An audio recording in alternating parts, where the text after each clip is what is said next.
Hello everyone, welcome to Nisha knowledge hut. Eastern Railways recruitment cell की तरफ से apprentice training slots के लिए वैकेंसीज आई है ईस्टर्न रेलवेज में। तो कौन कौन कैंडिडेट्स यहाँ पे फॉर्म फिल कर सकते हैं, क्या क्या एलिजिबिलिटी और क्वालिफिकेशन मांगे गई है, वो इस डिटेल नोटिफिकेशन से हम देखेंगे। जो भी कैंडिडेट यहाँ पे फॉर्म फिल करना चाहते हैं, रेलवेज के लिए यहाँ पे तैयारी कर रहे हैं, वो इस वीडियो को पूरा जरूर देखेगा ताकि आपके सारे डाउट्स क्लियर हो पाए, आप अच्छे से फॉर्म को फिल कर पाए, सारे डॉक्यूमेंट्स अच्छे से वहाँ पे लगा पाए ताकि आपका फॉर्म डिस्क्वालीफाई ना हो। चैनल पे गवर्नमेंट जॉब के नाम से प्लेलिस्ट अवेलेबल है और भी फॉर्म फिल करने के लिए वो आप वीडियोस देख सकते हैं ताकि और भी गवर्नमेंट जॉब से रिलेटेड जितने वैकेंसीज आती हैं उनके लिए आप फॉर्म फिल कर पाए। चैनल को लाइक शेयर सब्सक्राइब जरूर कीजिएगा, बेल आइकन को प्रेस करके रखिए ताकि आगे जितने भी फॉर्म आने वाले हैं जॉब से रिगार्डिंग वो आपको उनकी नोटिफिकेशन मिलती रहे। चलिए स्टार्ट करते हैं अपने वीडियो। एप्लीकेशन शुरू हो जाएगी 24 सितंबर से और लास्ट डेट होगी इस फॉर्म को अप्लाई करने के लिए 23 अक्टूबर।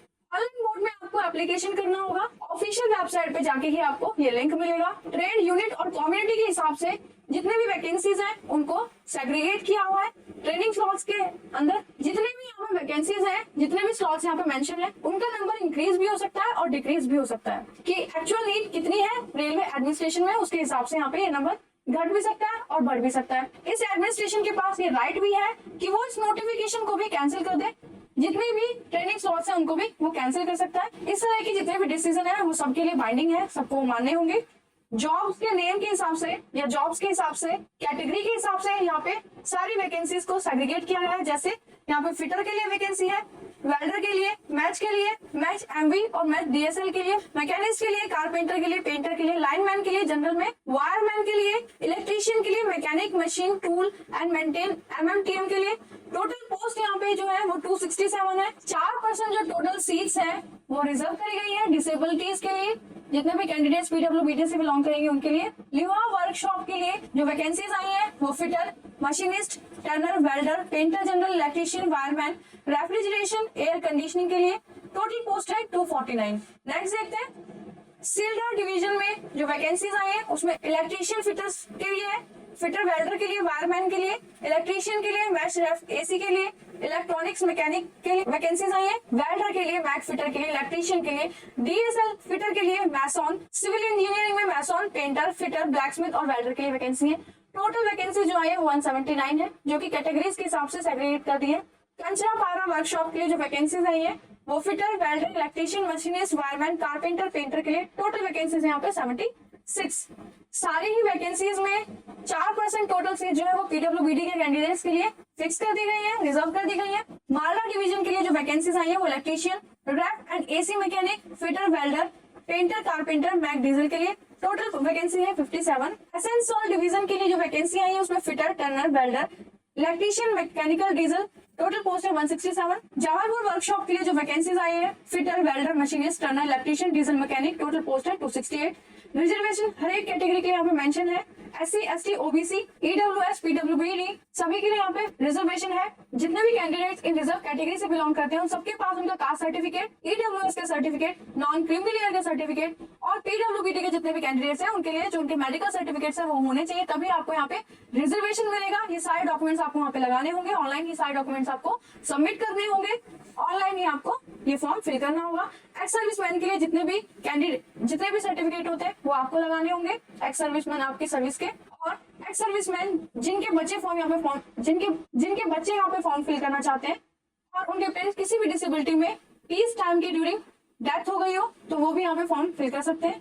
पीडब्ल्यूडी के सारे बेंचमार्क्स यहाँ पे मेंशन है, तो आप अपनी डिसेबिलिटी के हिसाब से यहाँ पे फॉर्म फिल कीजिएगा। ओनली लोकोमोटर और सेरेब्रल ओएच के जितने भी कैंडिडेट्स हैं जिनकी डिसेबिलिटी 40% से ज्यादा नहीं है और डिसेबल्स के लिए 60% डेसिबल से ज्यादा उनकी और 60 डेसिबल से ज्यादा उनकी हियरिंग कैपेबिलिटी है तो वो यहाँ पे फॉर्म फिल कर सकते हैं।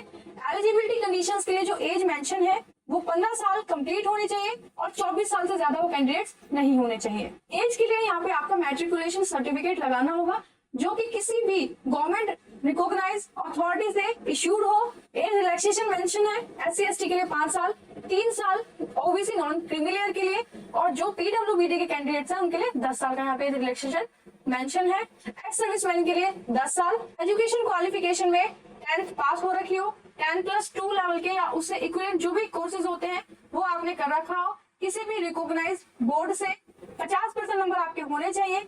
नेशनल ट्रेड सर्टिफिकेट आपके पास हो, नोटिफाइड ट्रेड में एनसीवीटी और एससीवीटी से इशू होना चाहिए। मेडिकल फिटनेस आपकी होनी चाहिए। तो रेलवेज के लिए जो मेडिकल फिटनेस मांगी जाती है वो सब आपके पास होनी चाहिए। मोड ऑफ सिलेक्शन कैसे होगा, तो मेरिट बेस यहाँ पे एग्जाम्स होंगे, मेरिट के हिसाब से सिलेक्शन होगा। ऑनलाइन आपको फॉर्म फिल करने होंगे, सारी डिटेल्स आपको सही फिल करनी है। अगर आपकी डिटेल्स रॉन्ग है, गलत आपने फिल करी है, तो आपका फॉर्म डिस्क्वालीफाई कर दिया जाएगा। एवरेज मार्क्स अगर आप गेन करेंगे मेरिट में, तो आपके फिर डॉक्यूमेंट वेरिफिकेशन के लिए आपको बुलाया जाएगा। मेरिट लिस्ट के लिए कम से कम 50% मार्क आपने गेन किए हो एग्जाम में, उसके बाद ही आपको यहाँ पे सिलेक्शन होगा आईटीआई एग्जामिनेशन में। और मैट्रिकुलेशन लेवल पे 50% नंबर आपके होने चाहिए। अगर किसी कैंडिडेट के 80.58% मार्क्स है मैट्रिकुलेशन एग्जामिनेशन में और 91.68 मार्क्स है आईटीआई में, तो उनके जो मार्क्स हैं उनको नॉर्मलाइज करने के बाद, ऐड करने के बाद जो एग्रीगेट मार्क्स आएंगे वो होंगे 86.3। तो एक एग्जांपल है कि किस तरह से यहाँ पे आपको सेलेक्ट किया जाएगा सिलेक्शन के प्रोसेस के लिए, जिसमें आपके मैट्रिकुलेशन एग्जामिनेशन के मार्क्स और आईटीआई के मार्क्स जोड़े जाएंगे। एक कैंडिडेट को सिर्फ एक यूनिट के लिए ही यहाँ पे चूज किया जाएगा ट्रेनिंग के लिए ईस्टर्न रेलवेज में। अगर कोई भी डिस्प्यूट होता है तो जो फाइनल डिसीजन होगा वो रेलवे एडमिनिस्ट्रेशन की तरफ से आएगा। एप्लीकेशन फीस जो है वो 100 रुपए है, जिसमें SC ST PWBD और वुमेन कैंडिडेट्स के लिए कोई भी फी यहाँ पे नहीं है। रजिस्ट्रेशन से पहले आपके जितने सबमिशन है वो कंप्लीट होने चाहिए। अप्लाई कैसे करेंगे, ऑनलाइन अप्लाई करेंगे और ऑनलाइन ही आपको फॉर्म की फी पे करनी होगी। ऑफिशियल वेबसाइट है www.cer.org। जितने भी रिजर्व कैटेगरी के कैंडिडेट्स हैं उनके पास उनके सर्टिफिकेट्स होने चाहिए। एक ही यूनिट के लिए सिलेक्ट किया जाएगा हर एक कैंडिडेट को ट्रेनिंग के लिए। डॉक्यूमेंट जो आपको अपलोड करने होंगे वो स्कैन फोटो होनी चाहिए, 3 महीने से ज्यादा पुरानी नहीं होनी चाहिए। स्कैन सिग्नेचर जेपीजी और जेपीईजी की फॉर्मेट में। स्टैंडर्ड 10th मार्कशीट आपको अपलोड करनी होगी। आईटीआई के सर्टिफिकेट एनसीवीटी और एससीवीटी से जो रिकॉग्नाइज्ड है। कम्युनिटी सर्टिफिकेट, कास्ट सर्टिफिकेट्स आपको यहाँ पे बताने होंगे। पीडब्ल्यूबीडी के सर्टिफिकेट आपको यहाँ पे लगाने होंगे और जितने भी रिलेवेंट डॉक्यूमेंट्स आपको यहाँ पे सब लगाने होंगे। फाइनल सबमिशन होगा जब आप ऑनलाइन सारे डॉक्यूमेंट्स को लगा देंगे। यहाँ पे फिर से मेंशन है कि रेलवे रिक्रूटमेंट सेल के पास ये सारे रिजर्व राइट्स हैं कि वो इस फॉर्म को, अगर आपके फॉर्म इनकम्प्लीट है तो वो आपके फॉर्म को रिजेक्ट कर देगी। हेल्प डेस्क के लिए www.rrcer.org वेबसाइट यहाँ पे मेंशन है। ये जो नोटिफिकेशन आई है सिर्फ ट्रेनिंग के लिए है, यहाँ पे कोई एम्प्लॉयमेंट नहीं होगा, एम्प्लॉय आप यहाँ पे नहीं होंगे, सिर्फ ट्रेनिंग पर्पज से आपको यहाँ पर सिलेक्ट किया जाएगा। ग्रेड पे होगा 1800 के हिसाब से। तो ये वीडियो यहीं पे खत्म होती है। नेक्स्ट वीडियो में नेक्स्ट फॉर्म के साथ फिर से मिलेंगे। तो यहाँ पर अप्रेंटिस ट्रेनिंग के लिए फॉर्म फिल किए जा रहे हैं, इसमें कोई एग्जाम नहीं होगा। आपके मैट्रिकुलेशन और आईटीआई के बेस पे जितने भी मार्क्स हैं उसकी मेरिट लिस्ट लगेगी और फिर आपको सिलेक्ट कर लिया जाएगा। एक कैंडिडेट को एक ही यूनिट के लिए सिलेक्ट किया जाएगा। कोई भी डाउट आता है तो आप कमेंट करके पूछ सकते हैं। चैनल पे गवर्नमेंट जॉब के नाम से प्लेलिस्ट है और भी फॉर्म वहाँ पे आप फिल कर सकते हैं वीडियोस देख के। एनसीईआरटी बुक्स के चैप्टर्स भी वहाँ पे अपलोड कर दिए गए हैं। साइंस और सोशल साइंस से आप वो भी देख सकते हैं ताकि आपकी तैयारी में हेल्प हो सके। तब तक के लिए चैनल को लाइक शेयर सब्सक्राइब करिए, बेल आइकन को प्रेस करके रखिए ताकि आगे आने वाली सारी जॉब्स की नोटिफिकेशन आपको मिलती रहे। All the best and